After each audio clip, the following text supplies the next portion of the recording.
I still remember the sound the hotel keycard made when it hit the floor. Not the gasp, not the scream I didn't let myself make. The keycard, plastic on marble. Because in that half second, before my brain could catch up to what my eyes were seeing, some stupid, disconnected part of me was thinking, "Don't drop the keycard, you'll need it to get back to the room." Except I wasn't getting a room. I was standing in the doorway of one. His hand was still on her waist when he turned around and saw me. I want you to understand something before I tell you the rest of this story. I was supposed to be 3 states away. I had told him I had a work conference in Denver until Sunday. I had told everyone. My mother knew. My bridesmaids knew. The florist knew, because we'd rescheduled our final tasting around it. Nobody knew that my flight got canceled at 6:40 that morning, and instead of taking the rebooked one, I decided to surprise him, 2 weeks before our wedding. I was the one who got the surprise. I'm not going to tell you his name yet. I'm not going to tell you her name yet either. What I'm going to tell you is what I did next, because it took me 11 months, and it changed both of our lives so completely that by the end of this story, you will not recognize either of us, least of all him. Before we dive deeper, let us know in the comments where you're watching from. We'd love to hear from you. And don't forget to hit that subscribe button so you never miss any of our upcoming videos. If you've ever been the person who gave everything and got humiliated in return, stay with me, because this isn't a story about revenge. It's a story about what happens when a woman stops asking to be chosen and starts becoming someone who never has to ask again.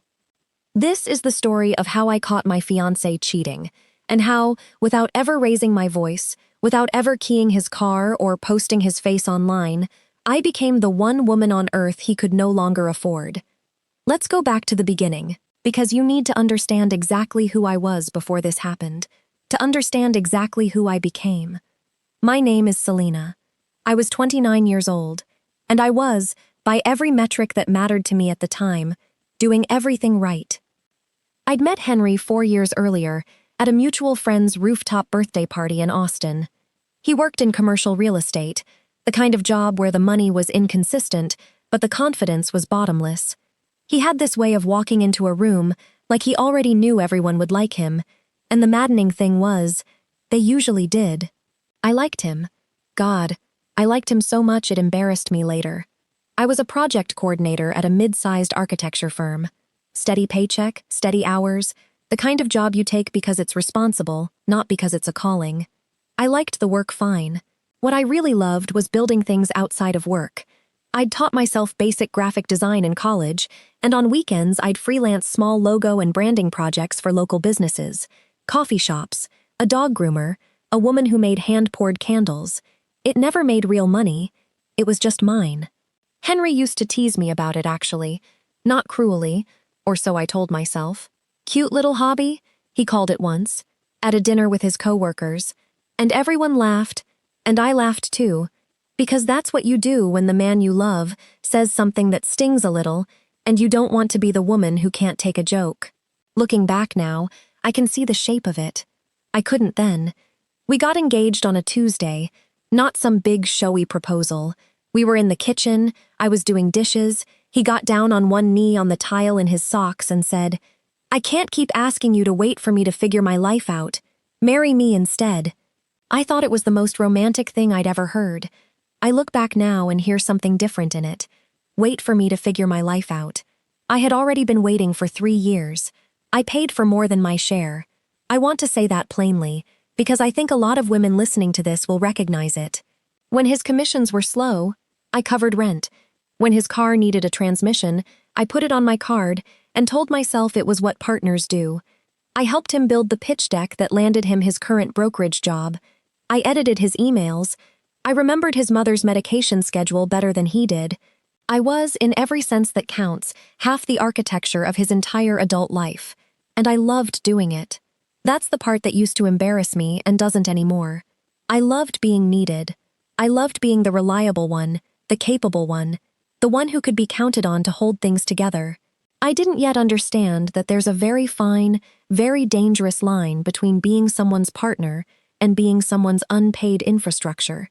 We planned a wedding for October, 200 guests, a barn venue outside of Waco with string lights, and a band Henry's college roommate was in. I had the dress. I had the shoes dyed to match the bridesmaid sashes. I had, God help me, a Pinterest board with 412 pins on it.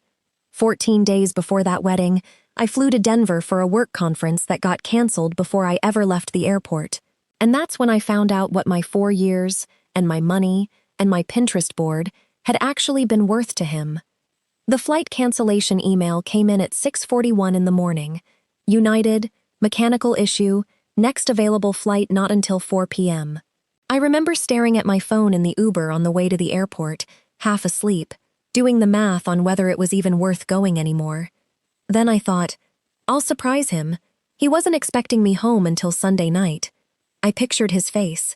I pictured showing up at his office with coffee, or better, waiting at the apartment, ordering his favorite Thai food, being there when he walked in tired from a showing. I felt, in that moment, genuinely lucky, like the universe had handed me a bonus day with the man I was about to marry. I texted him, flight got canceled, not gonna make the conference till later today, might just come home instead, lol. No response. I figured he was in a meeting. That happened often. I didn't think anything of it. I got home around 10. The apartment was empty, which made sense. Tuesday, he'd be at the office, or out showing properties. I dropped my bag, made coffee, sat on the couch scrolling my phone, feeling that specific kind of happy that comes from an unplanned free day. Around noon, I texted him again. Still nothing. By 2, I was mildly annoyed but not suspicious. Henry was famously bad at his phone, always had been. I decided to go to him instead. I knew his schedule loosely. He'd mentioned a property walkthrough that day at a boutique hotel downtown, one of those historic buildings his firm was helping reposition for a corporate client. I thought, I'll bring him coffee, surprise him at the site, we'll grab an early dinner. I want to be honest with you about something. Some tiny, quiet part of me, the part that notices things and doesn't say them out loud, had been uneasy for a few weeks before this. Nothing I could have named. He'd started angling his phone away from me at dinner. He'd picked up a new cologne I didn't recognize and hadn't bought him. He'd been at the gym more, but his gym bag never smelled like it had been used. I hadn't let myself look directly at any of it. I had a wedding dress in my closet. I had a seating chart with 200 names on it. Looking directly at it would have cost too much.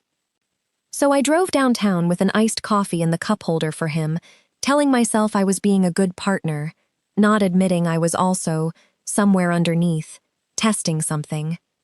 The hotel was beautiful, the kind of restored 1920s building with brass elevator doors and a lobby that smelled like eucalyptus. I asked the front desk which room the walkthrough client was in, gave Henry's name, and a 19-year-old kid at the desk, without any suspicion at all, told me, room 412, but he thought Mr. Reyes had already checked in for the day, not just walking through. The room itself was booked overnight. Booked overnight. For a walkthrough, I stood in that lobby for maybe 90 seconds. I remember the eucalyptus smell very specifically, because I have never been able to stand it since. I remember thinking, with a kind of eerie calm that I still don't fully understand, okay, there might be an explanation. Go find out. Don't make a scene in the lobby. I took the elevator up. Brass doors, my own reflection warped in them, coffee sweating in my hand. I remember the number 412 on a small brass plate. I remember that the door was not fully latched. Hotel doors sometimes don't catch properly, and this one had drifted open maybe 4 inches. I didn't knock. I think some animal part of my brain already knew not to knock. I pushed the door open. The room was in that particular disarray of a Tuesday afternoon that was supposed to be private.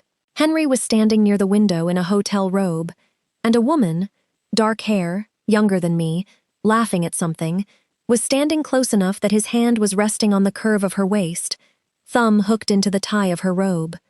I have relived the next 4 seconds of my life more times than I can count. His face didn't go pale first. It went blank, a kind of flat, animal blankness, like his brain hadn't caught up to what his eyes were reporting. Then it went pale. Then, and this is the part that still makes my stomach turn, he said my name in the exact same warm voice he used every single day. Selena. Like I was the one who'd walked in somewhere I shouldn't be. I don't remember deciding to drop the keycard. I remember it hitting the floor. Plastic on marble. I didn't scream. I didn't cry. Not then. I said one sentence, and I still don't know where it came from, because it wasn't dramatic. It wasn't a movie line. It was almost polite. How long? Not who is she? Not how could you? How long? Because some part of me already understood that the answer to that question would tell me everything I actually needed to know about the last 4 years of my life. He didn't answer right away. That silence answered it for him. I turned around, and I walked out, and I took the stairs instead of the elevator, 12 flights, because I did not trust myself to stand still in a small metal box for that long. I got in my car in the parking garage, and I sat there for 40 minutes without turning the key. I didn't cry there either. I just sat, hands on the wheel, staring at a concrete pillar with a faded number 4 painted on it, feeling something in my chest that I can only describe as a structural collapse. Like a building doesn't fall all at once. It fails floor by floor, and I could feel every floor of the last 4 years giving way, one at a time. Then my phone buzzed. A text from Henry. "Can we talk, please? It's not what it looked like." I looked at that message for a long time, and something in me, cold, clear, and completely new, answered back, not with words to him, but with a decision to myself. It's exactly what it looked like, and I'm done pretending otherwise about anything, ever again. I drove home, I packed one bag, and I left before he got there. Here's what I didn't know yet. Sitting in my car in that parking garage, her name was Brooke. She was 24. She worked at his firm as a leasing associate, and she was not, as I would later learn from a mutual friend who couldn't look me in the eye while she told me, a one-time mistake. It had been going on for 7 months. 7 months, while I was choosing napkin colors, while I was crying happy tears trying on my dress, while I was writing him a card for our anniversary that said, in my own handwriting, "I can't wait to spend every ordinary Tuesday of my life with you." I found out the rest the way you find out everything now, badly, in pieces, over group chats and screenshots that well-meaning friends couldn't sit on. Brooke, it turned out, had told at least 2 coworkers about the guy she was seeing who was engaged, but it's basically over anyway. One of those coworkers happened to be married to my cousin's college roommate. Dallas is a big city with a small, gossiping heart. Henry called me 11 times that first night. I didn't answer any of them. He texted a paragraph that started with, "I never meant for this to happen," and ended with, "I still want to marry you." I read it standing in my childhood bedroom at my parents' house, sitting on a twin bed I hadn't slept in for a decade, and I remember laughing, one single, ugly, involuntary laugh, because the audacity of that sentence, "I still want to marry you," as if the wanting had ever been the missing ingredient, as if I hadn't wanted to marry him plenty, for 4 years, hard enough for both of us. The next 2 weeks were the worst of my life, and I'm not going to pretend otherwise, because I think pretending otherwise is exactly the kind of lie that keeps women stuck. I had to call 200 people, or my mother did, telling them the wedding was off. I had to eat the deposit on the venue, $11,000, non-refundable, money I had put on my own credit card because Henry's credit was tied up. I had to return a dress that the boutique, out of what I can only call rare human decency, agreed to buy back at 60%. And I had to sit with the specific, humiliating math of it all. Because when I actually sat down, genuinely sat down with a legal pad, the way you do when grief turns into something colder and more useful, I realized that over 4 years, I had put roughly $47,000 more into our shared life than Henry had.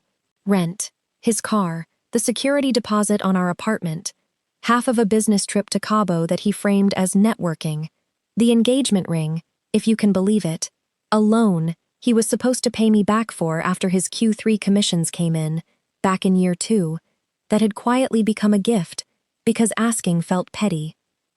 $47,000 and a fiancé in a hotel robe with his hand on a 24-year-old's waist. I remember the exact moment something shifted from grief into resolve. It was about 10 days after the hotel.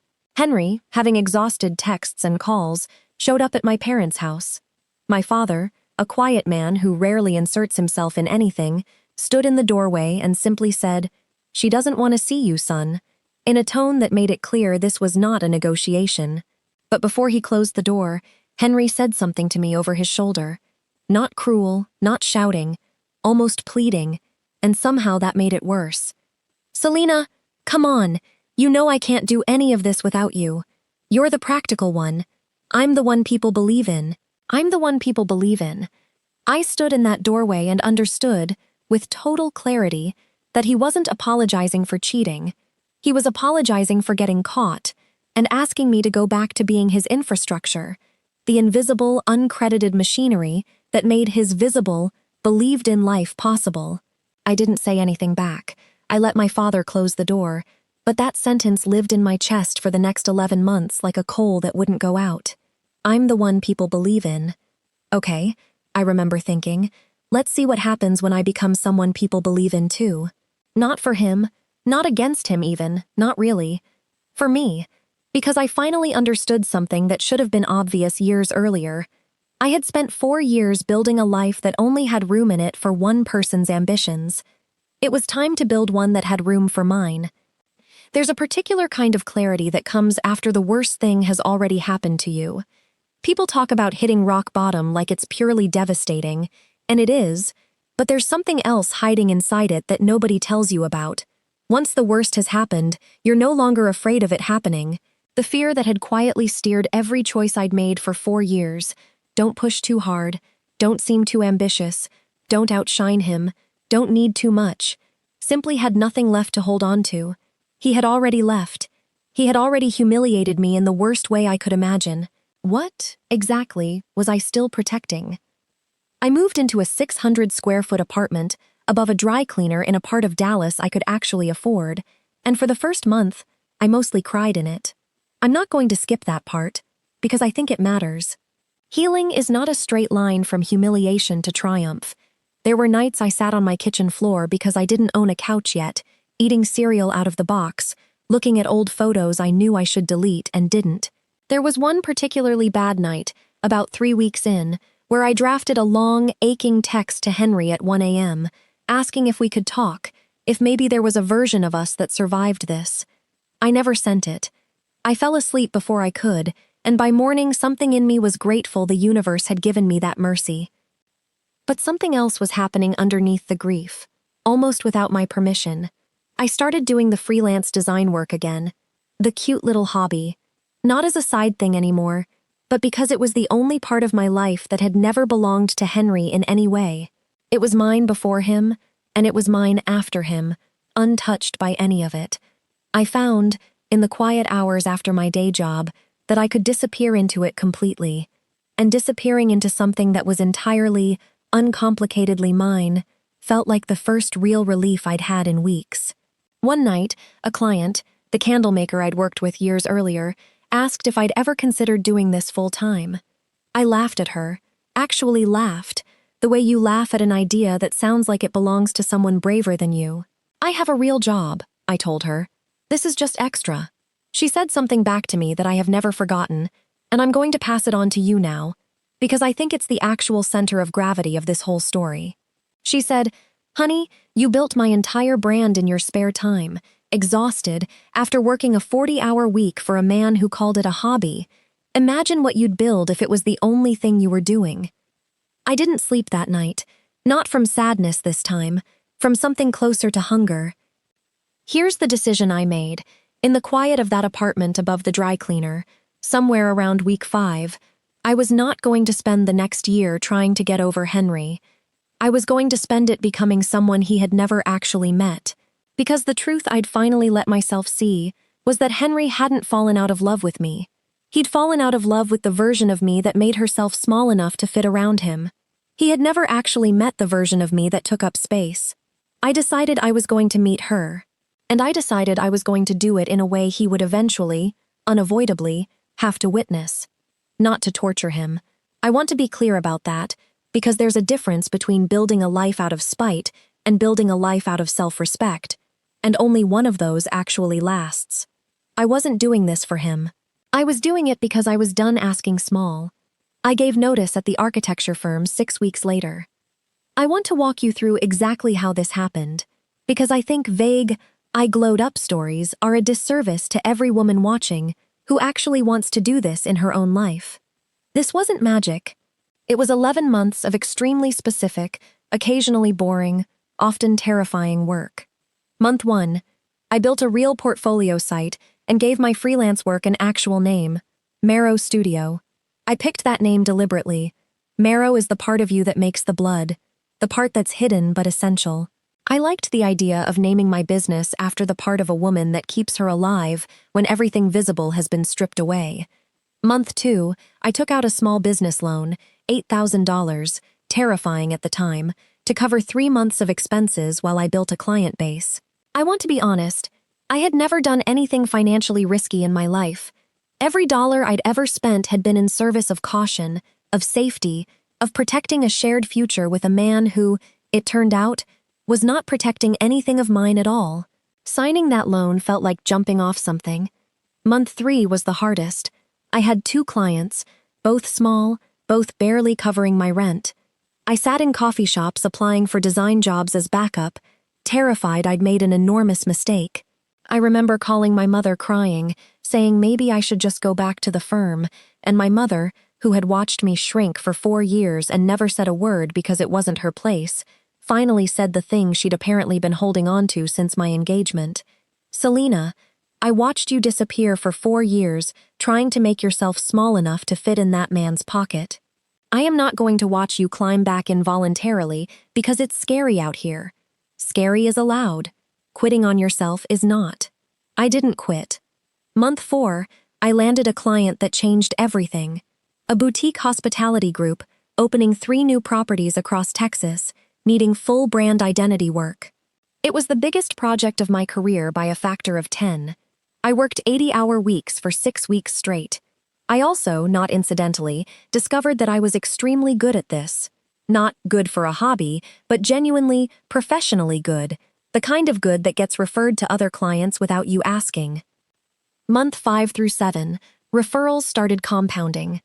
This is the part nobody tells you about building something real. It's slow, and then it's not. By month 7, Marrow Studio had 9 active clients, and I hired my first contractor, a copywriter named Priya, who is still one of my closest friends today. Month 8, I made a decision that scared me more than the business loan had. I raised my prices. Significantly. I had spent years, both personally and professionally, chronically underpricing myself. A habit, I now understand, that had nothing to do with the market rate for my work, and everything to do with what I secretly believed I was worth. Raising my prices wasn't really a business decision. It was a self-worth decision wearing a business decision's clothes. I lost exactly 1 client over it. I gained 4 better ones within the month. Month 9, Marrow Studio crossed 6 figures in annual revenue for the first time. I remember sitting with that number on a spreadsheet, alone in my apartment, which by then was no longer above a dry cleaner, and feeling something I hadn't expected to feel. Not triumph, exactly. Something quieter. Something like, oh, I was capable of this the entire time. I just spent 4 years convinced I wasn't allowed to find out. Month 10, I moved into a proper office space, small, but mine, with my name on the lease, no one else's. I signed that lease alone, on a Tuesday morning, and I sat in the empty space afterward and cried in a completely different way than I had cried in the first month of this story. Not grief, something closer to relief. The kind of crying that happens when a wound finally, actually, starts closing. Month 11, and I promise you, I am getting to the moment you're waiting for. Marrow Studio was retained by a regional developer for a full rebrand of 6 commercial and hospitality properties across North Texas. A 7-figure contract, the largest of my career. The kind of deal that would have been unthinkable to the woman standing in that hotel doorway 11 months earlier. The developer's name was Whitlock Group. And Whitlock Group, as it happened, had recently begun using outside commercial brokers on several of its properties. One of those brokers was Henry. I found out 3 days before the first project kickoff meeting. My office manager, a sharp, unbothered woman named Denise, who had no idea about my history, and never needed to, mentioned in passing that the client wanted their existing leasing broker in the room for continuity. a man named Henry Reyes. I sat with my coffee cup halfway to my mouth for what felt like a full minute. I want to tell you honestly, my first instinct was to hand the project to Priya and disappear from the room entirely. Not out of fear, exactly, out of something more like exhaustion. I had built 11 months of a life that had almost nothing to do with him in it, and some tired part of me didn't want to hand him one more scene in my story. But then I thought about that doorway. I'm the one people believe in, and I thought, no, I built this. I am not hiding from a meeting in a company that has my name on the door. I did not plan what happened next as some grand theatrical reveal. I want to correct that expectation now, because that's not what this was. I didn't hire a stylist for the occasion or rehearse a speech in the mirror. I simply showed up, on a Thursday morning, in the same navy blazer I wore to every client meeting, with the same portfolio I brought to every pitch, and walked into a glass conference room on the 11th floor of a downtown building to present 11 months of my actual work to a client. Henry was already seated when I walked in. I watched it happen in real time, the specific, almost comic slowness of recognition dawning on someone's face. He looked up when the door opened, did the polite half-smile you give a stranger entering a meeting, and then his eyes actually landed on my face, and I watched 4 years and 11 months collapse into about 2 seconds of pure, unguarded shock. Selena, I didn't flinch. I want you to know that, because 11 months earlier I would have. Henry, I said, in the exact same tone I'd use for anyone else at that table. Good to see you. Should we get started? I have never in my life felt more powerful than I did sitting down at the head of that table, opening my laptop, and beginning a 40-minute presentation on brand strategy, while the man who cheated on me 2 weeks before our wedding sat 4 seats away, visibly unable to process what he was looking at. He barely spoke during the meeting. I noticed him glancing at my hands at one point, I think checking for a ring, or maybe just needing somewhere else to look. I noticed the Whitlock Group's VP of Development, a woman named Cheryl, turn to him afterward and say, with genuine warmth, "Henry, you didn't mention you already knew Selena. Small world." And I noticed him say something vague and non-committal, and I noticed, with a kind of clean, surgical satisfaction, that he did not correct her assumption that this was some pleasant coincidence between old acquaintances. He caught me in the hallway afterward. I'll be honest with you about this part too, because I think it matters more than the meeting itself. "Selena, wait."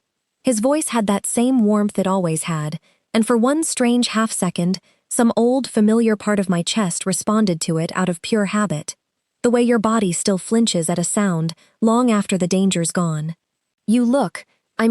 This is... He gestured at my portfolio, my blazer, the glass elevator behind me, seemingly unable to finish a single sentence. "You did all this?" "I did," I said. "I had no idea you..." He stopped again. "I always knew you were talented. You called it a hobby," I said, not cruelly, just factually, the way you'd correct a typo. He had the decency, at least, to look like that landed somewhere. I know I did. Selena, I was an idiot, about all of it. I think about it every day, Henry, I said, and I remember being genuinely surprised by how calm my own voice sounded, like it belonged to someone else, someone I'd been building for 11 months without quite noticing she was ready. I'm not doing this in a hallway. I'm not doing this at all, actually. I have a 4 o'clock. I turned and walked to the elevator. I did not look back to see his face, though Denise, who witnessed the whole thing from the reception desk and has never let me forget it, later told me he stood there for a solid 30 seconds after the doors closed. That was, I thought, the end of it. A clean, quiet, adult reckoning. No screaming, no scene, no viral confrontation video. Just a woman who used to disappear, sitting at the head of a table, being unmissable. I was wrong that it was the end, though, because 2 weeks later, Henry did something that told me everything I still needed to know about who he actually was. He tried to get me removed from the account. I found out through Cheryl, the VP, who called me directly rather than going through the usual channels, which, in retrospect, was the first sign of how this was going to go. "I want to be transparent with you," she said. "Henry reached out to my office, suggesting that bringing in your firm for the remaining properties might create, and I'm quoting him, Complications given a prior personal history. I wanted to hear it from you directly, before I make any decisions. I remember sitting very still, in my own office, with my name on the lease, and understanding immediately what was happening. He wasn't trying to protect the account, he was trying to protect himself from having to sit across a table from the woman he'd humiliated and watch her succeed without him. He had tried, one last time, to make my success into his problem to manage. I told Cheryl the truth. All of it, briefly, without embellishment or emotional appeal, that Henry and I had been engaged, that he had been unfaithful, that the wedding had ended 2 weeks before it happened, and that in the 11 months since, I had built Marrow Studio entirely independent of him, and that our working relationship on this project had been, from my end, entirely professional. There was a pause on the line. Then Cheryl said something I still think about. Selena, I've been doing this a long time. I've seen a lot of men try to manage a room they're afraid of losing control of. I hired your firm because your work is the best we've seen in 5 years of doing this. That's not changing because a broker got uncomfortable. Marrow Studio kept the account. All 6 properties. Henry, I later heard through the same grapevine that had told me about Brooke a year earlier, was quietly reassigned off the Whitlock properties within the month. Not fired, not publicly humiliated, nothing dramatic. Just removed from the rooms where I now had a permanent seat. Cheryl never made it a scene. She didn't need to. Competence has a way of resolving these things without anyone raising their voice. I didn't feel triumphant when I heard that news, which surprised me. I expected to. What I actually felt was something quieter and, I think, more valuable. Relief. Not that he'd lost something. I genuinely didn't care about that part anymore. Relief that I hadn't had to fight for it. Relief that I didn't need to perform anger, or hurt, or vindication for anyone to see the truth of what had happened. The work had simply spoken for itself, the way it had been quietly speaking for itself for 11 months while I wasn't looking for anyone to notice. That, I think, is the actual difference between revenge and becoming. Revenge needs an audience. Becoming doesn't need anyone to be watching at all.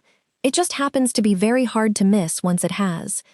It's been a little over 2 years now since that hotel room. Marrow Studio has 11 employees. We work with clients across 5 states.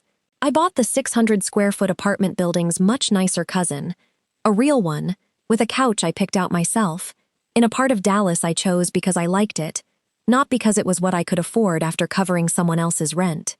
I am, by the metrics that matter to me now, doing everything right. But I want to be careful here, because I don't want you to walk away from this story thinking the moral is, get a great career and he'll regret it. That's not actually it. That's the plot. It's not the point. The point is this. For 4 years, I made myself smaller because I was afraid that taking up space would cost me the relationship. And it turned out I was going to lose that relationship either way. The smallness didn't protect anything. It just meant I disappeared for nothing. I don't know what happened to Brooke. I genuinely don't think about her much, which surprised me when I first noticed it. I expected to hate her for a long time, and instead I found I mostly just felt sorry for whatever version of this story she's currently living inside, because I have a strong suspicion it isn't the first time, and it likely won't be the last. As for Henry, I heard, secondhand, that he's engaged again. I hope, honestly, that he's different this time. I mean that. I'm not saying it to sound gracious for the camera. Hating him for the rest of my life was never going to build anything. I let it go somewhere around month 9, not because he deserved forgiveness, but because I didn't want to keep paying rent on a feeling that no longer had anywhere useful to live. If you're watching this, and you're in the version of the story I was in 11 months before the reckoning, the version where you just found out, where the floor of your life just gave way, where someone made you feel like the smallest, most disposable version of yourself, I want to tell you the thing I didn't have anyone to tell me clearly enough at the time. You do not have to become someone unrecognizable out of spite. You do not have to become someone unrecognizable out of spite. You do not have to become someone unrecognizable out of spite. You do not have to become someone unrecognizable out of spite, or a former partner's downfall, to prove your worth actually happened. What you need, the only thing you actually need, is to stop making yourself small enough to fit inside someone else's fear of your potential. I didn't become the woman he couldn't afford to punish him. I became her because I was, finally, done being anything less. If this story meant something to you, I'd genuinely love to hear your own in the comments. The moment things fell apart, and what you built after. I read every single one. And if you want to hear what happened in the months after this, including the conversation I had with my mother the night before I moved into that first tiny office, and the one client email that almost made me quit for good, I'm telling that story next. Subscribe so you don't miss it. I'll see you in the next one.